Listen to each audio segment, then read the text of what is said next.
Hi, everyone. Thanks for having me. My name is Dan Kidby. Thank you all so much for coming from all around the world, coming and seeing this presentation tonight. I'm really excited to be sharing with you and quite honoured and humbled as well. It's actually quite emotional for me because I was knocked out the movement for a short while with chronic fatigue and long COVID, and then to be able to be back and kind of offering the skills and knowledge I have just feels really, really exciting. And so, yeah, I feel quite emotional at the moment, actually. So, yeah, it feels like a great talk to be giving precisely because there are so many people in this call who will be going out and applying these ideas. It's not theoretical, it's not to an audience of people who are going to listen, but it's to the people who are going out to change the world. And that is the best talk that I could be giving. And the A22 network and all the campaigns within it is so inspiring. So thank you all. So before I get into the presentation, I want to start off by saying that there are, as I see it, three fundamental questions of social change, all of which are incredibly important, but seem to be given varying levels of attention. So the first question is, why is it that we need change? So, this is the question of basically pointing out all of the problems in the world, identifying all of the issues, the injustices and the suffering of which there are many, and really identifying the need to make change. This question is, dare I say it, like quite an easy one, really, in terms of just seeing what's wrong in the world. And it's the one that I guess most people are actively involved in. Then the next question is the next step up, which is, what is the change that we want to see in the world? Now, this is a harder question because it involves us being creative and being able to actually construct realistic alternatives that actually are better to the status quo, which is no mean feat. Like, it sounds easy to say that we can do it better, but actually doing it in practice and building things that can last and having the ideas that can sustain over time is another thing. So this is one that less people tend to apply themselves to, but is no less really important. And we have all of the ideas out there now to really create a free and beautiful society that doesn't have to go through this kind of immense climate collapse and mass extinction, which we're on the cliff edge of now. And then this third question, which is the one that my life has been kind of dedicated to, at least like the last 8 years, which is the question of how to bring about change in the world. This is a question that appears to me to be the hardest one of all of them, and also the one which people pay the least amount of attention to, which is surprising, because if we can actually figure out how to change the world, it doesn't matter if we can see the problems, and it doesn't matter if we've got the best ideas. We can't actually go out and change, then it's all kind of meaningless, and we'll still be heading to catastrophe, and with all of the injustice in the world. So I've dedicated the last 8 years trying to solve this question, and I guess I got into trying to answer it through, in 2014, being at a university occupation where I met Roger Hallam. And he basically introduced me to the idea of nonviolent civil resistance back then, to the philosophy of violence and also of nonviolence, and also the strategic approach to it as well. And so I've been learning about this, reading hundreds of books, and then going out and leading the development of Animal Rebellion, giving me some kind of practical examples. And actually, so just a quick plug, so I've pretty much just been in all-day meetings with Animal Rebellion, planning our own civil resistance campaign, which is called Plant-Based Future. It will take place this September, and we intend to disrupt the dairy supply chain across the UK with over 500 people for a period of about 1 to 2 weeks. And we're aiming for 1,000 plus arrests, and to put the issue of animal farming and fishing right to the center of the national and international conversation as part of a solution to the climate crisis. So you heard it here first. At the end of the talk, I'll also drop in a document which we've just finalized detailing this campaign, which we think is going to be really, really exciting. So you can see some of the ideas from this presentation in action as well. And maybe even if you're in the UK or nearby, you might want to come and join. And if you don't have other amazing stuff that you're doing. Anyway, that's enough of my brief plug. So in this talk, I just hope to be sharing with you a bit of what I've learned in the design of civil resistance campaigns to help you design your own. And I need to go back forwards. So this talk will be looking at this through the case study of the Nashville Lunch-Counter Sit-ins. And the reason why I want to look at this campaign is basically because it is the gold standard of civil resistance. Like this was done, like what? Look, my maths is failing me. A very long time ago, 60 years ago. And I haven't seen a better campaign in terms of its organization, in terms of its structurization. It was identified as Martin Luther King as the best organized and most disciplined campaign of the civil rights movement. It went on to have Birmingham, Selma, Freedom Riders, all were modeled on this campaign. And it's still taught today as like one of the key best examples of nonviolence, alongside like Gandhi's Salt March, in terms of like the real pinnacles of this stuff. So I believe, and I love this campaign. I think it's brilliant. And I think that it's through looking at this in depth, we can really learn how best to do this stuff and learn from the people who are doing this the best in the world.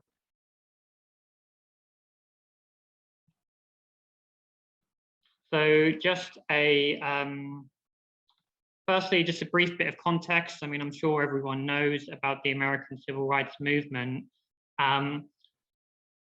But I want to just mention that at the time, of course, so in this campaign, you're going to see there's a lot of quite heavy civil resistance taking place.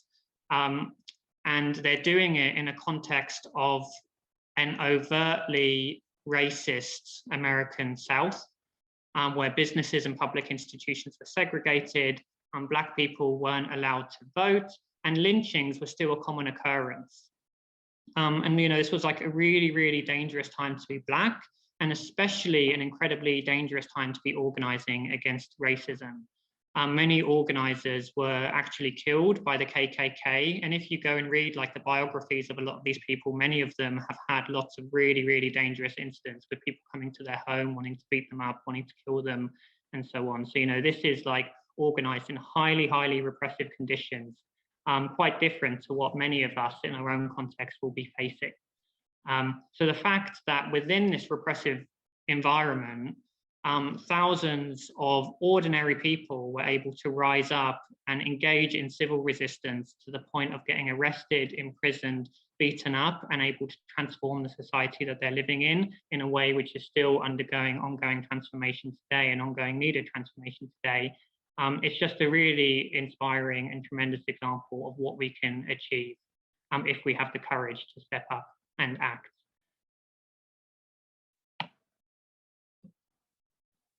So the story really begins with this man in the top left called James Lawson. And he'd spent about 3 years over in India, basically learning about the Indian independence movement, learning about nonviolence, and learning about civil resistance. And when he returned to America, Martin Luther King asked him to go south, to go and help build the movement there. So he went to Nashville and he began a series of trainings for a core and committed group of about 20 students. And for these students, he would run weekly trainings covering the philosophy, this practice, and the strategy of nonviolence. And his goal was very explicit, and it was to train a generation of leaders who would do whatever it nonviolent takes to bring about change in a highly principled and also highly strategic manner. And so these workshops of James Lawson's are quite legendary. They're often quoted in the literature and often spoken about with great reverence by people who was around at that time. And they covered a lot of different aspects in terms of which we can learn from in terms of like our development as campaigners and as people who are going to be going out and becoming movement leaders in this work. So first of all, they focused on really empowering these young students who themselves, you know, all about 20 years old, who had been raised in a highly racist environment, to overcome all of the internalized racism they had, so that they themselves could be strong and courageous and able to stand up to the horrendous racism. So there was a lot of work on this personal transformation. They also went into the philosophy and also like the spirituality of nonviolence. So they looked at like the philosophical stuff from like Henry David Thoreau to Leo Tolstoy, but they also looked at it through the, you know, they're Christians. James Lawson was a reverend, as much of the civil rights movement emerged at the churches, and they looked at it through the writings of Jesus as well, of the Bible. Jesus didn't write the Bible, did he? And through the words of Jesus. And like, really, like what they were trying to do is give these people a real deep grounding in nonviolence that was principled, that was a component of everyday living, that so that people would be able to act with love and wisdom, and not merely treating this as a strategic endeavor. In fact, like this, the kind of spiritual and philosophical component of nonviolence was so important within the civil rights movement that in many campaigns, like for example, the Freedom Riders, not only were the people who were going out and taking this high-level action, going and committing themselves to take those actions, they would also commit to meditate every day in order to maintain the spirit of nonviolence. And I think this is really something that can't be overlooked, because how we personally show up is so incredibly important in terms of putting a positive energy into the world and really trying to create change. Overcoming the hatred within ourselves, not falling into anger, righteousness, blame, or any other things, and really focusing on our own personal transformation so that we can act with integrity and create the world that we want to see, rather than just continuing the cycle of people who think that they're sorted, getting into power and then causing more problems. We don't want to replicate that cycle. They covered the strategy of nonviolence as well, and really went deep into this stuff, so that the leaders of the campaign that was to follow had a really deep understanding and could be responsive to whatever situations they would face on the ground. Particularly, they were taught that the core insight of strategic nonviolence, which is that any political power depends intimately on the obedience and cooperation of the people.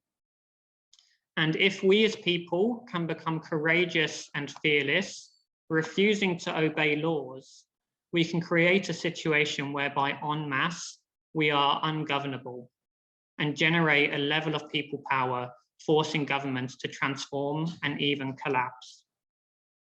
And through our campaigns of nonviolent resistance, so much of what we're doing is working to really break down the fear barrier that exists in society, to encourage more people to take action and create the change we need, in spite of whatever repression or violence we may face.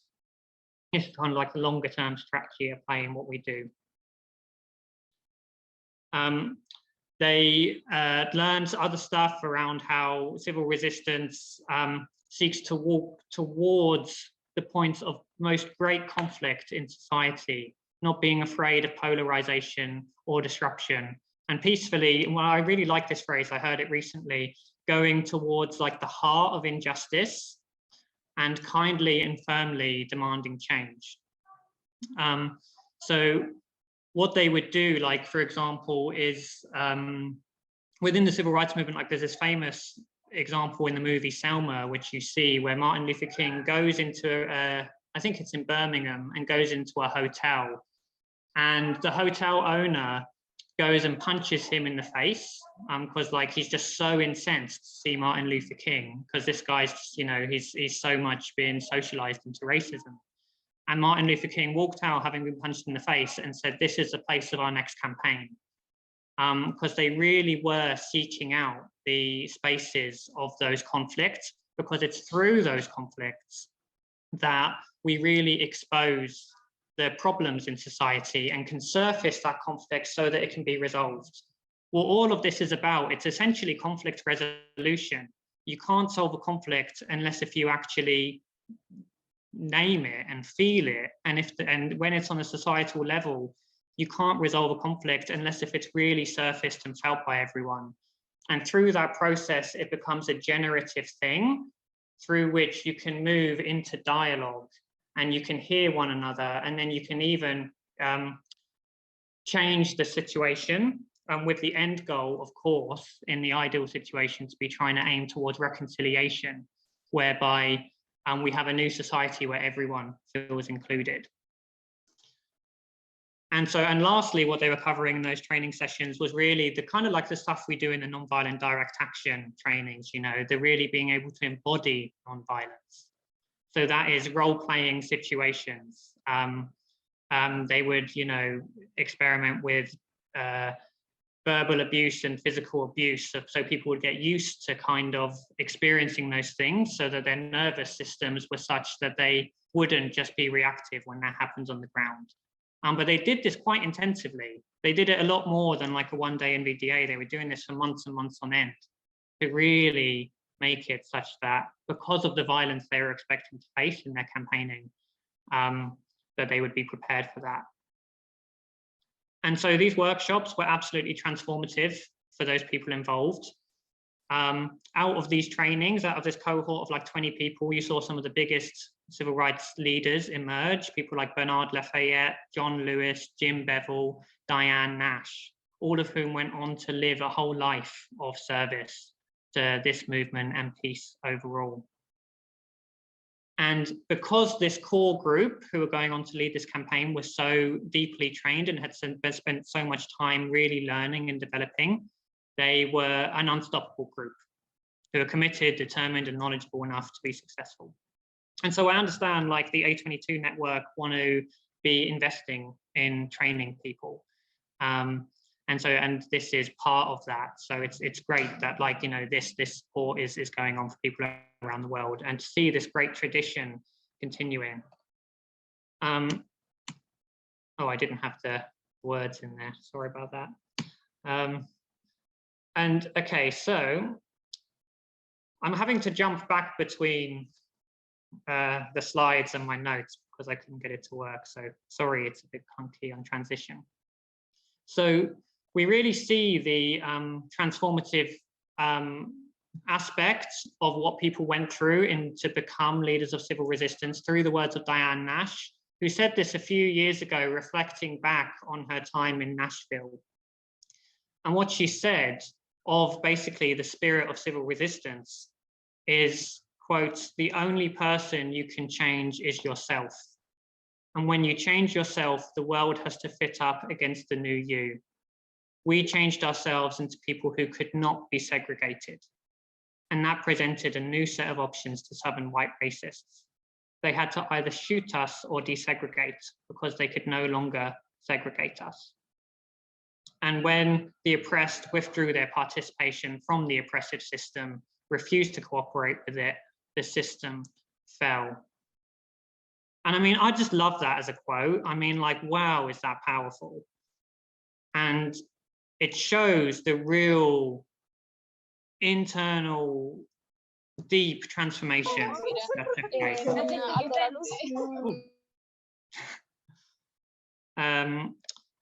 And this is what it means to be in civil resistance. And I think that's really been modeled well. So then these trainings weren't just done in isolation. It was always about getting people off to go campaigning. So after a while, they began planning their own campaign as part of these workshops. So the first step was to choose a campaign. And at this time, the civil rights movement was focused on two key objectives: desegregation and voting rights.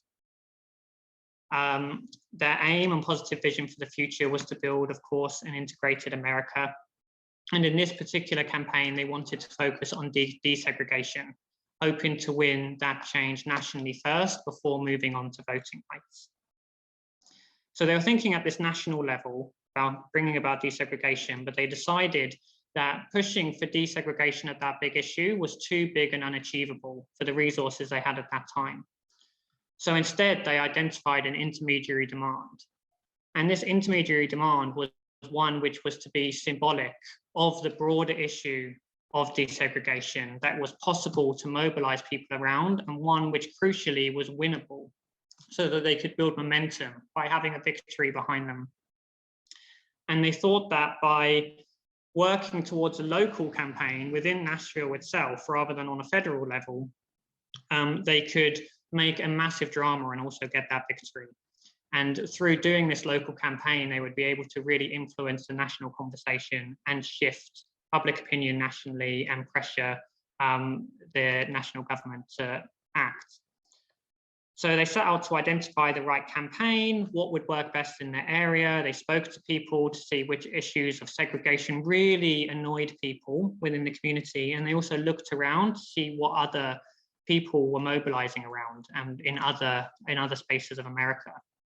And they settled on the campaign and the demand to desegregate the lunch counters within Nashville, which are basically like cafes, which basically at the time, you know, you could go get food, but you couldn't sit in there and eat it if you were Black. And they felt these lunch counters were symbolic examples of their oppression. And this point of symbolism is so really important, because you don't always necessarily as campaigners need to go for the worst abuses or the most obvious examples of, say, the climate crisis. Sometimes it's better to go for just something that's really deeply felt and like speaks towards the broader issue. And the classical example of this is the Salt March, as I mentioned earlier, from the Indian independence movement. And like, you know, they built this whole campaign with 10,000 people taking civil disobedience around just getting their own salt from the ocean and protesting against the salt tax that the government had put in place. And it's got loads of criticism when the campaign was first like suggested, because the salt tax was like a really minor issue. Like it affected everyone in the country, but it was like in such a minor way. And with that, compared to the really big injustices of colonialism, it seemed a bit silly. But the real insight that Gandhi has was that the thing about this issue was that it just bugged the hell out of people. And it was just something that people would grumble about. And the fact that they would grumble about it meant that, you know, it was something that really represented just the broader issues that they were facing. And that stroke of genius made history. Anyway, that was a slight tangent. So back to Nashville. Let's change slides again. Sorry, I reused the picture. There aren't many photographs from this period. At least not easily searchable on Google Images. So designing strategy for the campaign. So they went and spoke with the lunch counter owners first, going and asking them to desegregate, and they began negotiations with those lunch counter owners right at the beginning from the decision to do this campaign. They didn't just view them as the enemy and just decide that they weren't going to talk, but they actually went and began those negotiations, and they showed good faith. And they really tried to build relationship with them and come to understand what they were thinking, what was in their heads, because they recognized that they needed to understand them in order to be able to shift them. And going and building this relationship early on was really important, because this is one of the things that Roger says, which is the most important things in a negotiation, whether you're successful or not in creating change, it's whether the other party likes you or not. It's not about whether your arguments are strong, it's just whether you're liked. So this continuous dialogue was really important. They designed a kind of core action, which was like repeatable and unbeatable and inspiring, which was to go to the lunch counters and simply buy their food and eat it there, and refusing to leave and disobeying the laws around segregation. This tactic had been used in other places as well. But this tactic was so controversial. It was a serious breach of social norms at the time, so much so that Black people were saying to them, you know, you make us look bad, like, what are you doing? The public opinion polls on this campaign were really low, and for the broader civil rights movement in general. And it was, as strange as it seems today, as divisive as something like Insulate Britain. Like, it really was such a breach of the convention and considered such an overstep. So recognizing the controversy that this would generate, they thought that they thought through very much in fine detail, like all of the objections that they might get, and they really designed their actions around that. So one of, like, for example, the things that they heard through speaking to the lunch counter owners was that they were afraid that, like, say, other racist white people would say that they wouldn't want to sit next to the very heavily quoted dirty Black people. And so in response to that, you know, they strategized around it, and, you know, they made sure they went in with a dress code, and they acted like in just like the most respectable way possible in order to completely undercut any criticism that was coming from these prejudicial worldviews. They even showed up with their school books and just were studying. And they maintained absolute nonviolent discipline and kindness to all. And they even planned things down to the minor details, in that when they would get beaten up, which they knew they would get beaten up, they were going to look their attackers deep in the eyes to try and elicit some kind of transformation and recognition of what they were doing in them, and to waken up their humanity. Like, the micro design for this campaign was really, really on point. And this is the kind of thing that's the difference between real success and failure. And they also planned in advance, like, the full escalation of this campaign. They had laid out in advance the full trajectory of how they imagined this to play out over the 3 months. They planned to go and do this again and again and again. They would go every Saturday, once a week, targeting the same locations. And as they grow the number of people they had, they would also increase the locations of places that they would go to. And they expected that at some point they would start getting arrested, they would start getting beaten up, and at that point it would create a national spectacle and create a surge of interest and support for them. And that when that happened, they committed in advance that they would remain undeterred no matter what violence they would face. They planned and strategized in advance what they would do with the surge of interest once people start getting supportive of them. They planned out that they would have picketing in the downtown district, and they planned so that there would be kind of like lower risk actions for people to do. And they also planned that they would call for a citywide boycott of the entire downtown area, enabling everyone in Nashville to participate in the campaign, whatever their, you know, ability or status. And they all committed to each other they were going to see through this campaign all the way to the end. They were fully in.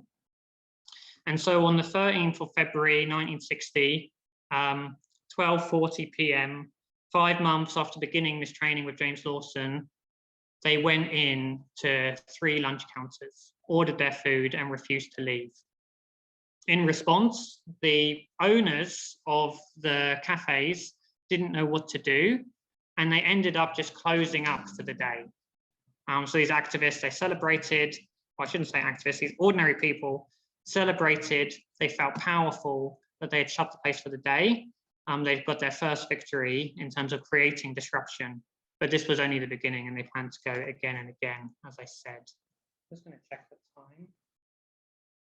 Okay. And so by the third week, they had inspired enough people to join them that they were able to go from 3 locations to 6 locations to do this action. And as usual, on the 3rd week, on the Saturday, they went in, ordered their food, and sat down and refused to leave, just reading their books and doing their homework. But this time, they were attacked and arrested because the tension had really built up. So all of the people within these cafes basically just like turned on them and were really aggressive, pouring drinks on their heads, stubbing cigarettes out on them, and dragging them off their chairs. And it was really horrifying. And the vision of this in some great photos that really caught the press of, you know, this one in the top right of someone being carried out, and this picture in the top left, someone behind bars, really created this public outcry and debate, which went national. It was front page news. And of course, particularly the Black community in Nashville were really mobilized into action in an absolutely massive way. And it's worth bearing in mind, again, that when this campaign began and was being bounced around as an idea, most Black people even were against this campaign. They thought that it would make them look bad. But by this stage, really, their base, their support base, and the people who they were acting on behalf of, really stepped up and began supporting them. Because through this element of sacrifice, it really breeds this sense of solidarity. So with all of this interest of people, they wanted to get involved, and there were thousands of people wanting to support this movement. And of course, they had made a plan for that. Let's just choose this next one. They had, they'd pre-strategized in advance. So they had all the list of tasks ready to give out. They had roles to be handing out, from supporting with fundraising or doing court support for people as they were coming out of the police station, and all this other kind of stuff, just organizational tasks and all these support roles, as well as, recruiting people to get involved more in the actions that they were doing at these lunch counters. They were continuing to go back week on week. And they called, of course, for this big boycott of the downtown area. And they called various mass meetings and mass marches to really bring people in and give them a space to connect and talk about this issue. There was a lot of community organizing functions going on as well, which was all pre-planned in advance. And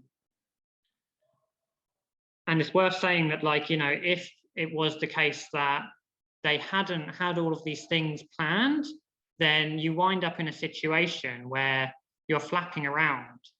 Because one of the big challenges that movements face and campaigns face is that we take action, and then occasionally things really kind of blow up and loads of people want to get involved. And this almost comes as a surprise to us because we haven't planned for it. And in all of this interest, we have no methods to actually we have no organizational structure, we have no plans to take and harness this energy and really push it toward the change that we need. So this is what we call absorption strategy in momentum-driven organizing. And so the pre-planning and building the organizational structures and designing all of your plans in advance really helps to enable that to happen. And they did this in Nashville. And by doing it, the boycotts downtown that they called ended up having 98% of the Black community participating in them. And there was hundreds of people going out and picketing in the downtown area, I think every day. And then week on week, of course, they're going and doing these lunch-counter sit-ins, which get to the stage where they're so big and they're happening so often that when they would go on the Saturday, they would literally send in waves of people. So they would send in one wave, they'd all get beaten up and arrested. And then another wave would go in, and then they'd all get beaten up and arrested, and another wave would go in. And so it's just like they were just absolutely relentless in how they were doing this, and fearless in that. And this all came, remember, from 20 people who just had the courage to go out and take action, and they inspired all of these people. And then let's change slide again. I will say as well, just another note, is they had this thing in the campaign, which was jail, no bail, was what they called it. And basically they would refuse to pay their fines and refuse to pay the bail to let them out, to get them free. And as a result of that, they would wind up in prison for 33 days, I think it was. But they were all just doing it willingly, as part of the strategy of this fill the jail strategy, which of course we've been experimenting within this civil resistance movement. And so, there's historical backing for this stuff. So at some point, this was getting so intense that the kind of broader business community was like, you know what, we're going to negotiate. And they offered a negotiation, and they began negotiating with quite a moderate organization that was not these campaigners, but it was a moderate kind of Black rights organization, civil rights organization. And these campaigners who had been leading this campaign were, of course, feeling really annoyed and like it was just a bullshit negotiation process because they hadn't even been invited along. But in spite of that, they respected the fact that dialogue was happening, because this is what they're always trying to get to. They're trying to create a situation where change can happen through dialogue. So they paused the campaign while this dialogue was happening as a show of good faith. And then what happened was that concessions were offered, which at this stage, I can't remember what they were, but it was just something which was kind of like a half measure, like half desegregate or something. And it wasn't enough because they wanted full desegregation. So once these negotiations were over, this weak concession had been offered. They rejected it, and then they resolved to go out again and begin taking this action again and again and again. Then, so this was all taken off really quickly, and then we started seeing really a lot of major repression started to come up, and this came through the form of like organizations like the KKK. They were organizing like horrible things like mock lynchings in the street. But the worst thing that they did was that they actually went and bombed the house, like actually bombed the house of the attorney, Alexander, I think it's pronounced Lupis, Alexander Lupis. They bombed his house, which luckily he wasn't home and his family wasn't home, so they weren't harmed. But of course, that bombing and that severe act of violence happening in Nashville really caused such a degree of outrage within the community in Nashville and nationally. And in response to that, you know, these people leading this campaign responded really strategically. They used this situation, this horrible opportunity to bring together thousands of people into this massive meeting with about 5,000 people turned out or something, which at the time was massive for this kind of protest. And then they led these people, as we see in this photograph, this march led by Diane Nash, just walking peacefully and silently to the stairs of the kind of city hall, and they went to go and address the mayor and said, you know, you've got to sort this out. And Diane Nash asked a question to the mayor, which is, do you support segregation? And this was like a highly racist mayor, right? Then a proper like Southern mayor. And he came out and said, no, we should be integrating these counters. And so like this was just like a monumental moment where, you know, the mayor of the town had said, yep, we want to integrate. And so then at this time, they'd begun having these secret behind the scenes negotiations with the store owners, and they agreed to desegregate their lunch counters over time. This campaign in its entirety went on for 3 months to get to this point of victory. So that's going out every week just for 3 months, getting arrested, getting beaten up, getting arrested. And it was a huge victory, and Nashville was the first southern city to desegregate public facilities. And it completely inspired and galvanized the movement and really set the tone for everything that was to come. And what's really important is when this victory happened, they didn't rub it in people's faces. They allowed the people who had changed their opinion to save face. What mattered to them as campaigners and as people was that they were able to move forward without any lingering resentment. They didn't want to feel like that these store owners were like really pissed off at the fact that they had to let it go. That would lead to some kind of backlash a few years down the line or something. So they worked really, they didn't make these big flashy announcements of how they won. They showed up really respectful, really kindly, and they went and continued building relationships with these store owners and supported them in managing the reintegration of these places. And through this process, and through being just like bloody, like awesome, grounded people, these store owners themselves, many of them went on to become very, very vocal advocates for desegregation. You know, like my experience was so great, why didn't I do this before? Type thing. And so it's really transformative, and it's towards that move towards reconciliation, not just kind of overcoming your opponent. So, okay, what lessons can we take from this? So I've got a few. I might not use my notes here. So what can we use in the design of our campaigns? So firstly, deep training, spending the time to learn, to train, to build yourself up as leaders so that you can really embody and understand non-violence and do this shit well. Because the difference between a team who knows their shit and don't know their shit is everything. Like, it's absolutely everything. And everyone knows this. You know, you go and spend 3 years training to be a lawyer. We don't have 3 years for the climate crisis, which is why it's like these networks like A22 are so important to be having these knowledge sharing. But really taking time to learn and plan a really, really solid campaign that you can deliver well is essential. Within reason. We're very short on time, as we all know. Personal commitment. You know, these people, they said that they're going to see this campaign through to the end. Not one of them dropped out. Despite the repression that they faced, despite the imprisonment, despite the violence, they kept going and they kept going. Because they were in that strong community of civil resistance and they trusted one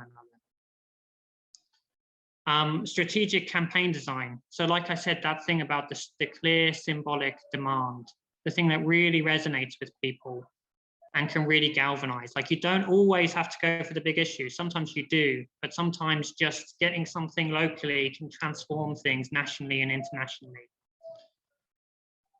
Action design, you know, we've seen how they were doing that real micro design around their actions, really, really careful, considering every objection that they might get and designing the action around that. And we also see in that action design, you know, it has soul. You know, all they wanted to do was go and sit down. It's like, how can we incorporate that element of soul into the maybe more disruptive actions we take within this network? How can we not just be people who's just sitting in the road? How can we inject something that's like, speaks to humanity in what we're doing? There are ways to do that. In Greenham Common, the women did that in Britain against nuclear power plant, I think it was power plant, or nuclear weapons facility, by sticking photos of their children in front of the places they were blockading. Like, there's ways that you can really build that human connection in what we're doing. And they created a dilemma action. You know, what are you going to do? Are you going to throw all of us in jail? Or are you just going to, you know, do what we want and do what's right? And the absorption and the mobilization strategy, you know, having those pre-planned things, having the ability and the capacity to absorb lots of people, and not only focusing on trying to just mobilize your high-risk people. Your high-risk people act as the galvanization for this broader mobilization. We know marches don't do the job. We know they're shit if they're done in the kind of liberal way of just do a march. But as part of a campaign, marches fulfill a function in bringing more people along. So trying to engage in these very different levels of risk, like high risk, low participation, low risk, high participation, creating that blend is really important to strategize. The escalating and persistent disruption.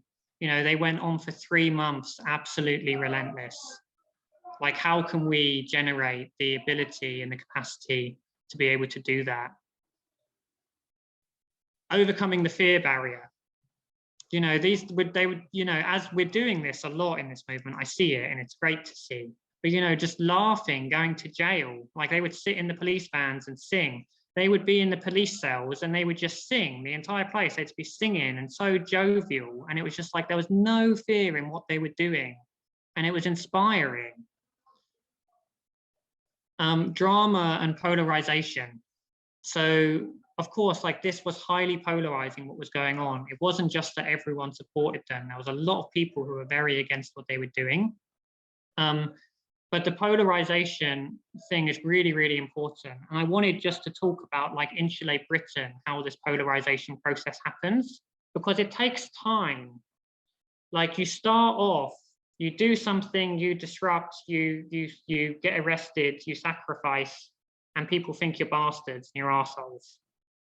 And then something happens, like with Insulate Britain, ink got splashed on the face of like the old vicar. And there's that photograph of him and the interview with him, just looking so calm and composed, whilst just like having been just had a horrible thing done to him. And then people go, you know what, like I don't agree with what they're doing, but I respect him. And then that's the first chink in the armor towards listening and dialogue taking place. And then you start seeing, as we saw with Insulate Britain, some people coming out in support of you and saying, you know what, how will history look at this? And what happens is there comes a point where all of the hatred moves into like a massive support. And we saw how like Martin Luther King went from the most hated man to the most loved man in America.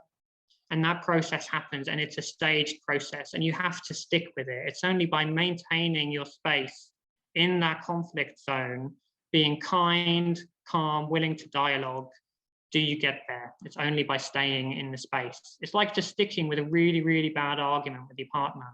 And at some point, you break through. Courage and sacrifice, you know, kind of speaks for itself. That creates fearlessness, it creates a sympathy. Sacrifice creates sympathy and solidarity. We know this, we've been doing this for a long time. Non-violence, like highly disciplined, but also without strong philosophical grounding. It's like we don't need to be going into this stuff with an energy of anger and hatred. We need to be going in with an energy of love, focusing on the world that we want, not the people who are doing bad things. Like there's such a profound force that comes from non-violence if it's practiced in its deepest expression. And it's like we see this with like Martin Luther King and Gandhi. They were more than just campaigners on their issue. They were representations of what it means to be the best kind of human.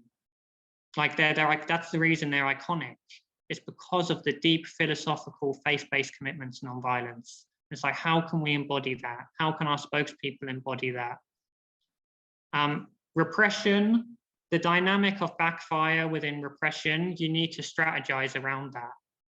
So being prepared for the moments where something violent happens to you on the motorway or something like that, and having all of your comms written out in advance, knowing how you're going to respond, what your messaging going to be, and how you're going to use that situation to galvanize this movement. It's quite hard because, you know, us and our friends are going to get hurt doing this stuff most likely at some point, and it can feel horrible to strategize around that and to treat it as an opportunity. But this is the dynamic of how civil resistance works. It's through the backfire effect of repression. Tactical sequencing, so planning the tactics in order. You don't start with the boycott. You bring in the boycott when it's the right time for the boycott, and you plan out that sequence, and you adapt it if you need to in real time. But you be careful when you bring in what element. The negotiation and the dialogue being absolutely central. I've kind of spoken about that a lot already. And the reconciliation aspects, because we want to build a world where we're all included. Civil rights movement was very strong. We want to build a beloved community, was the words they used.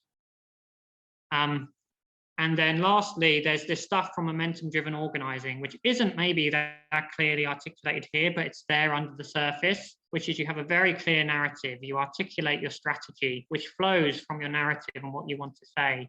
You build a strong organizational structure so that you can deliver on what you want to implement on. And you have clear decision-making processes, and you have a very strong culture and community that can embody that culture, and it can spread through leadership, through the leaders themselves embodying it, and then it just transmits throughout the whole organization. So taking time to build alignment, particularly around culture, but also clearly define all of these other things is exceptionally important, which again is probably all stuff that we know, but it's always good to hear again. Okay, I'm going to just skim through this last bit because I think I'm kind of about up for time. So just wanted to kind of point out there are within the kind of Kingian nonviolence approach, which I think is the kind of best approach to nonviolence, they work with these 6 principles. Which, you know, you can see a lot of the stuff that I've been saying, the nonviolence, it's like for courageous people. The beloved communities is what we work for. We attack forces of evil, not persons doing evil. You know, we're looking to tackle the system of racism. We're not trying to tackle racists. You know, we empathize with people having been brought up in a society that's based in mass consumerism and environmental destruction and human supremacy. We don't blame them for embodying those attitudes. We just try and attack the forces, the systems, the ideologies behind that. We accept suffering without retaliation for the sake of the cause to achieve the goal. That's very explicit. We're not trying to be martyrs. Our sacrifice is carefully selected and for the purpose of achieving our goal. Avoiding internal violence of the spirit, that's basically don't hate. Like hatred corrupts the soul, as Martin Luther King said, and we avoid external physical violence. And the universe is on the side of justice, which basically means trust that by us taking our non-violent action, we can create non-violent futures. And then these 6 steps of Kingian non-violence, which is the kind of process they would take through their campaign design. They first spend time gathering information and understanding their situation. They spend time educating themselves. They go through that deep personal transformation so that they can commit to these campaigns. They go and negotiate and dialogue with people, and they do direct action so that they do direct action with the explicit purpose of equaling the power relationships. Because when negotiation happens before a campaign, you know, the government's up here and we're way down here on the level of power. So through us taking action, what we're doing is we're raising our power relative to them to the point where we can actually have a negotiation to get what we want from a place of equal, ideally for us being in a position of higher power. Like that's what we're doing, and that's how negotiation and direct action fit together. Direct action exists to create the conditions for us to enter into that negotiation. And then reconciliation, you make friends at the end. 2 book recommendations for you. Just as what I see out of everything that I've read, I think these 2 are the best 2 books that you can go away and read if you're doing this stuff. The stuff by Gene Sharp, The Politics of Nonviolent Action. Probably many of you have read Dictatorship to Democracy. This is the longer, boring version. It's more boring and it's longer, but it's like just so on point. It's just, it goes into all of the strategic dynamics in detail when you learn so much. Part 1 and part 3, don't read part 2. It's just a whole list of tactics. It's really, really, really boring. But great books. And then Healing Resistance speaks more to this kind of cultural, philosophical, spiritual component of nonviolence, which I just think is really important for us to develop within ourselves so that we can create the positive change that we want to see in the world. So that is my presentation complete. I hope you found it valuable. I enjoyed giving it, and I look forward to seeing many of you going out and changing the world.